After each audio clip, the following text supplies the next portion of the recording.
Welcome back to another RCTV episode. I'm Asa Porter. And I'm Lizzy Harris. On today's episode, we'll be looking at the Bauer Beacon Award reveal, CTE Certification Ceremony, a commentary on video games and how they cause violence, a spotlight on past RCTV teacher Mr. Vaughn, and the senior Golden Debs season highlight. That's all right here, right now on RCTV.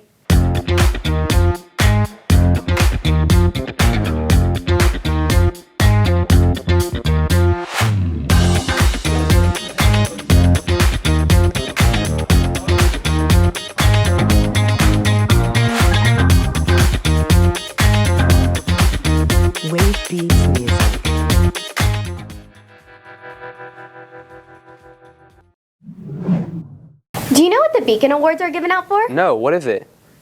The Beacon Awards are when each teacher here at the school picks a student that shines in and outside of the classroom. RCTV got the chance to show students finding out that they shine in their own way.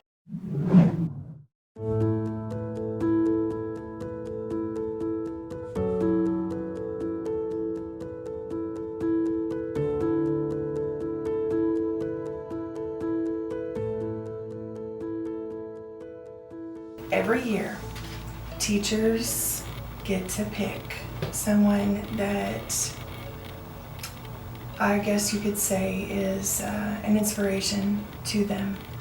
And I have chosen you to be my beacon.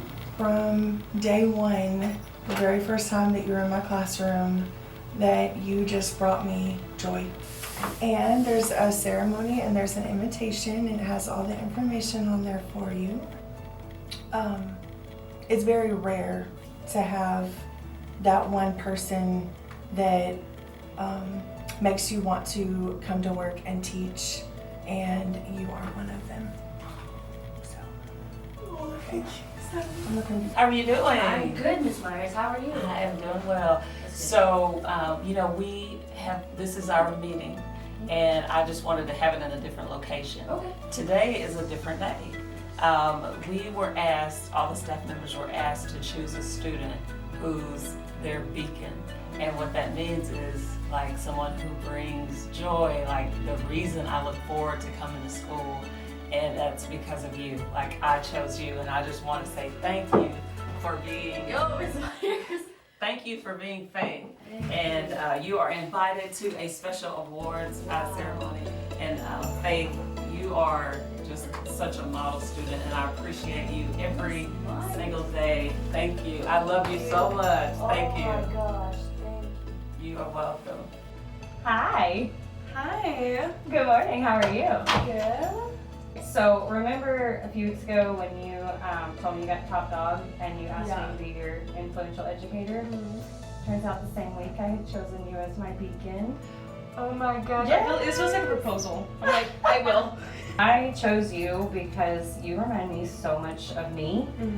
You're headstrong. You take care of your business. I don't have to remind you of things. You do it, and you take the initiative to even move ahead when you don't have to.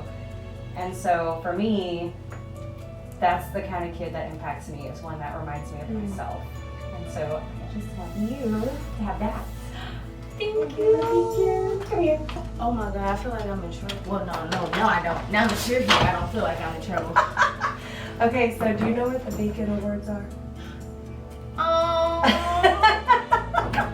Surprise. Stop. Okay, do you know what they are? Okay, so stop crying. We have to pick somebody that inspires us and stop. So you are my beacon. So this is for you. And obviously I picked you because right from the start we had an instant connection, and you make my day every time you come see me. So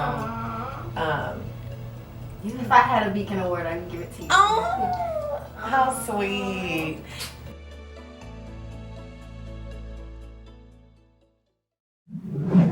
Amazing. I hope I get picked next year. Did you know that the CTE classes have the option to get certified in many different categories and get recognized at a ceremony? Let's take a look. Roy City recently held its second CTE Certification Ceremony.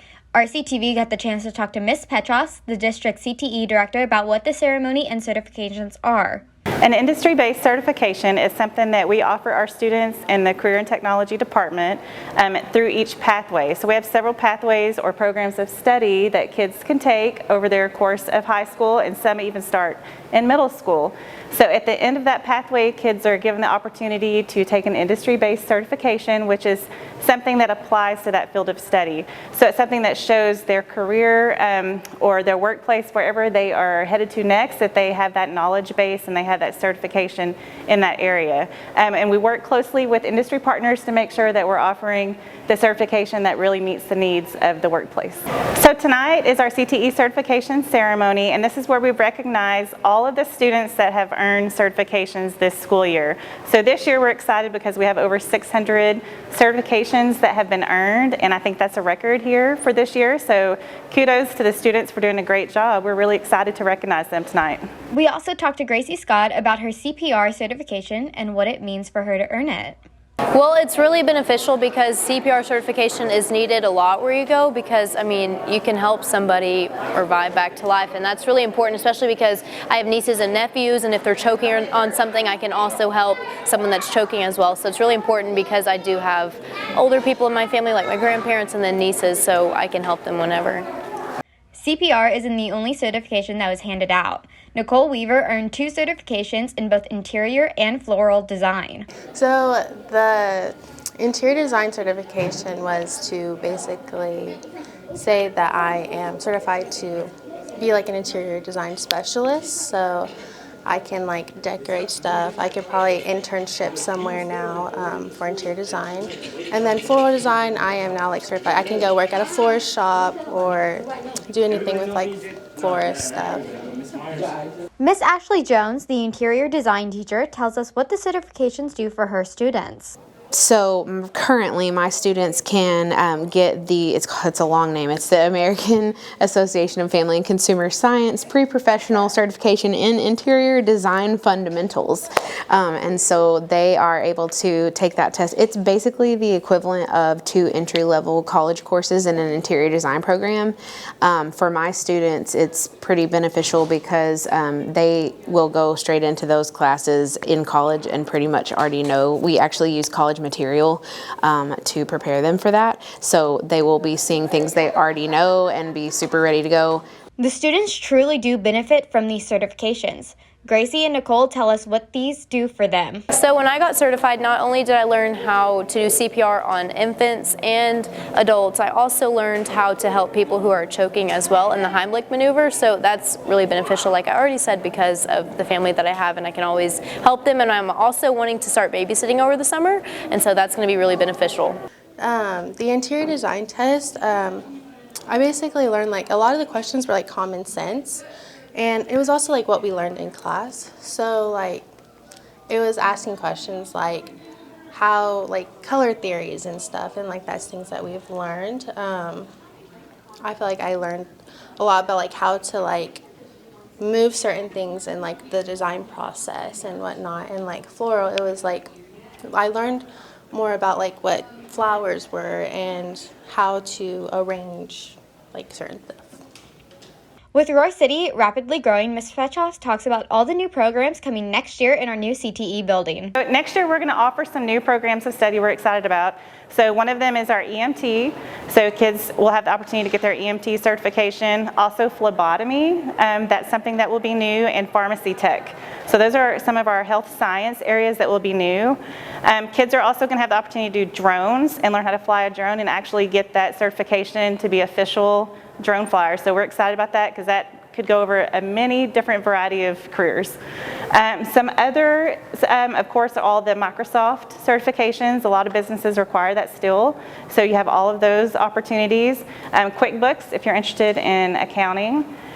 We have a lot of agriculture certifications from welding to vet med. Various opportunities in agriculture, and then we have many, many more certifications that I'm not even mentioning, but there is something in every program of study.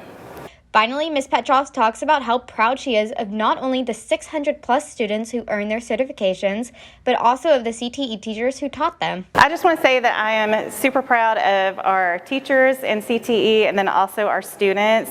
Our programs are growing and expanding. We're offering new programs every year, and I'm just thrilled that we have advanced and we're doing real-world based careers and opportunities for our students, and I think that's just going to bring our employment base here in the Royce City area up to a high level of standards. So I'm excited, and I'm very proud of our staff and our students. I love going home and being able to play video games. However, some games get pretty violent. Kylie and Connor show us the dangers of video game violence. Video games give you the skill and the will to kill. It is the moral equivalent of putting a military weapon in the hand of every child in America. This was maybe a video game to this evil demon. He wanted to be a super soldier for his Call of Duty game. What is causing trouble among America's youth in schools? Oh, it has to be a video game. Anyone of thought should find that insulting at the face of it. Are video games really causing violence? It's a topic that's been debated for years.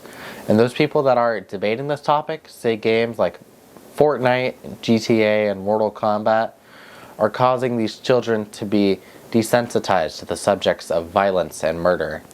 And although it may be a good argument, there just isn't enough proof to back it up. There's no way that seeing something violent will make you violent. For example, Mario jumps on things to kill them, but that doesn't make other people want to go to the zoo and jump on turtles. There isn't a direct relationship to the media you consume and how it will affect your actions. With over 20 years of investigation, researchers have failed to prove a causal link between playing violent video games and committing an act of violence, as well as the connection between video game violence and human aggression has found that any impact is too small to be meaningful, meaning that people who play video games aren't any more likely to commit an act of violence than people who don't. It's important to realize that there are many other factors that can contribute to violent behaviors, such as mental illness, poverty, and social inequality. Video games may shape attitude towards violence, but it is not the sole cause of violent behavior. Did you know Miss Dugan's brother, Mr. Vaughn, used to be an RCTV teacher? No, I had no idea. Well, Mr. Vaughn teaches us how we can be our very own boss. Watch this course from start to finish, and I guarantee you'll be making money online for the rest of your life. This, some videos should go viral and you get $1 million with e-commerce. Many people claim e-commerce is a way to become successful, but how much of that is actually true? So in today's RCTV story, we'll talk to someone who knows a thing or two about e-commerce. Let's get to it. Hi, my name is Mr. Vaughn, and welcome to my world of e-commerce.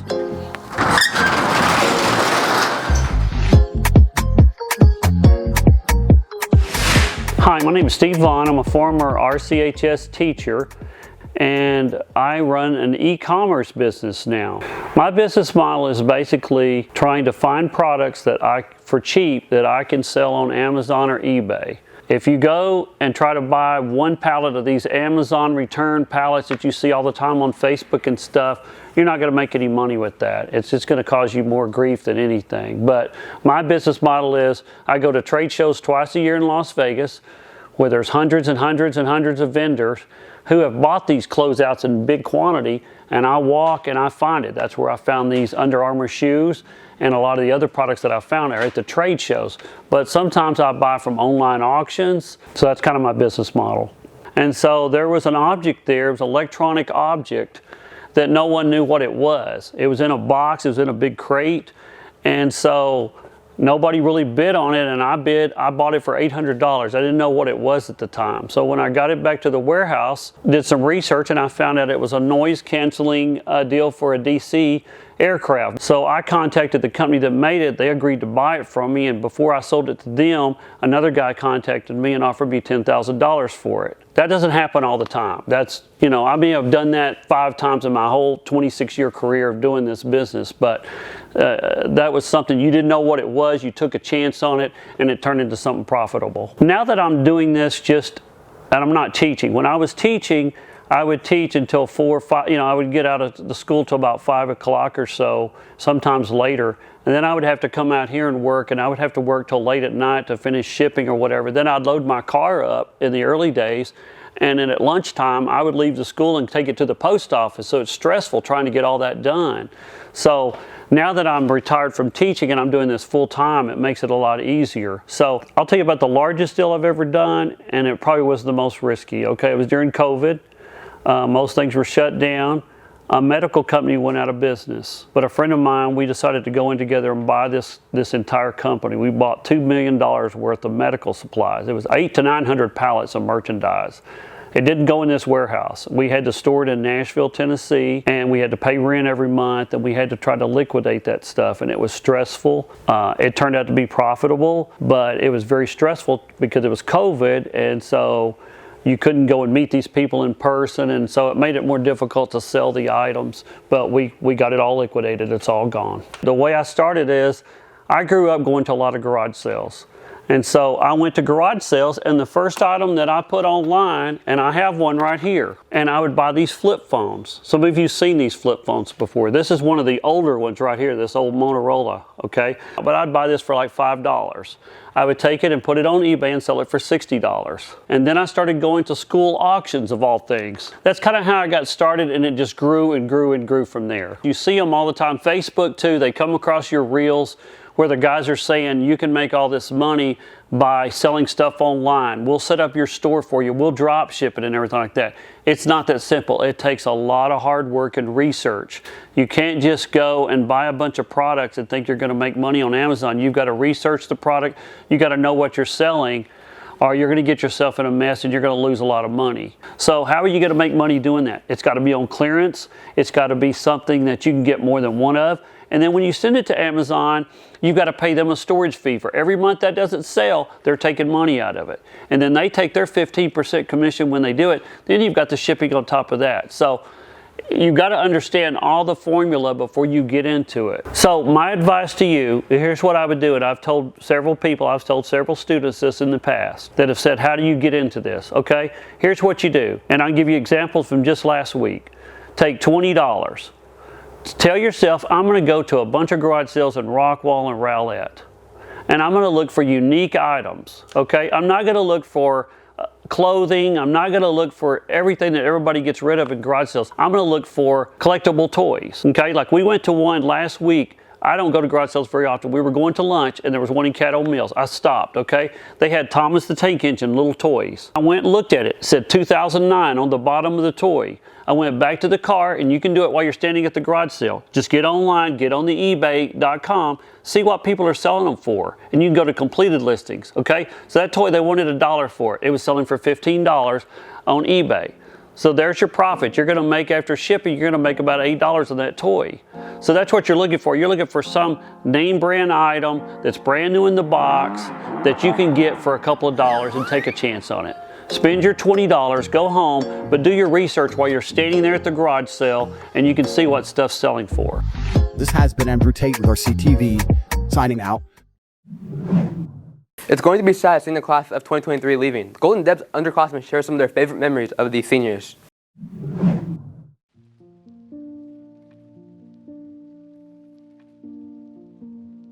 The three words that I would choose to describe Riley are compassionate, outgoing, and just like hilarious. She always looks for the good in things, and she's always like an older sister type of thing on drill, especially with her being a senior. I'm gonna miss her.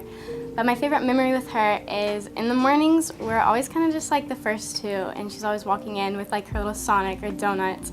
And I'm so hungry, and I feel so bad about asking for food. But I'm not gonna lie, Riley, I have been wanting some of your food. But I love you, and I'm gonna miss you. Mwah.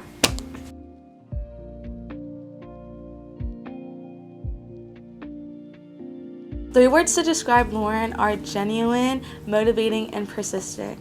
My favorite thing about Lauren is her heart and how genuine she is and how she's just such a kind soul. My favorite memory with Lauren has to be the time that I forgot my pants at school and she let me borrow her 00 pants and I put them on and they fit, and I think I look better in them than she did.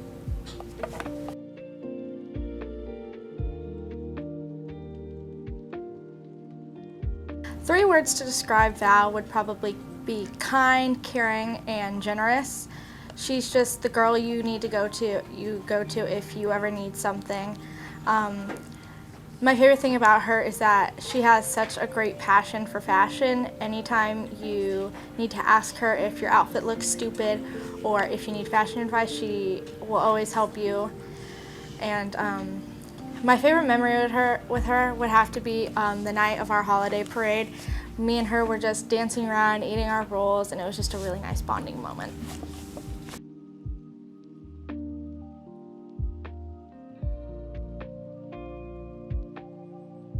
I'm describing Riley, and my 3 words for her would be optimistic, pure, and eloquent.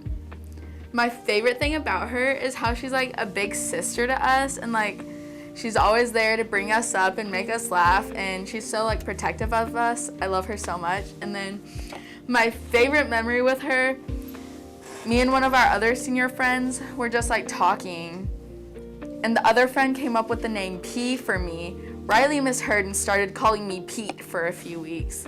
And then that somehow evolved into Payway, and that's just my most favorite nickname ever. I love it so much.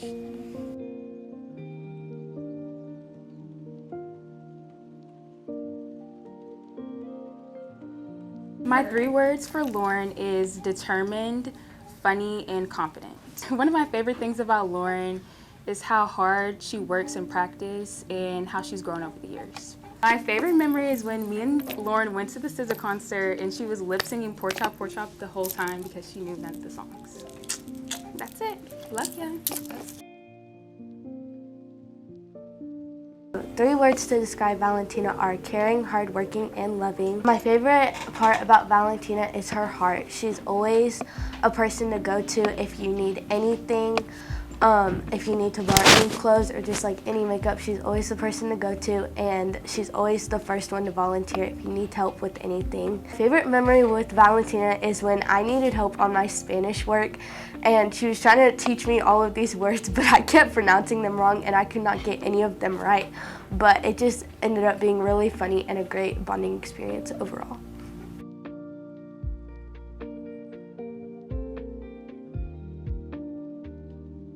Three words that describe Raquel are kind, smart, and thoughtful.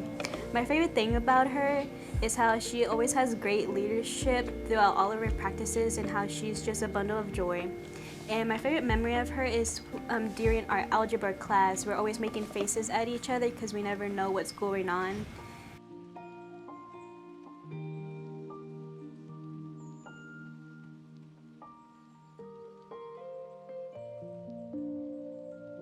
Three words to describe Raquel are compassionate, dedicated, and true-hearted. My favorite part about Raquel is her heart, because she's just a caring soul, and she always goes out of her way to care about everybody and be there for everyone, and she's just the first person to do anything. My favorite memory with Raquel is whenever we went to Disney together, and we had to meet everybody up for dinner.